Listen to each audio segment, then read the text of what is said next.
Në përfundim të samitit në Bruksel, liderët evropian miratuan konkluzionet, kundër të tjera riafirmohet mbështetja e tyre për integrimin e shpejtë të shteteve të Ballkanit Perëndimor në familjen evropiane. Këshilli Evropian zhvilloi një shkëmbim pikpamjesh mbi situatën në Ballkanin Perëndimor dhe i qëndron përfundimeve të tij të mëparshme.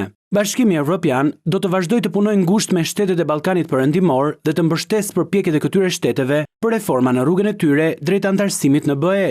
Këshilli Evropian mbetet i përkushtuar për të quar përpara integrimin gradual mes Bashkimit Evropian dhe shteteve të këtij rajoni gjatë procesit të zgjerimit në një mënyrë të kthyeshme dhe të bazuar në merit. E ardhmja e Ballkanit Perëndimor është në Bashkimin Evropian.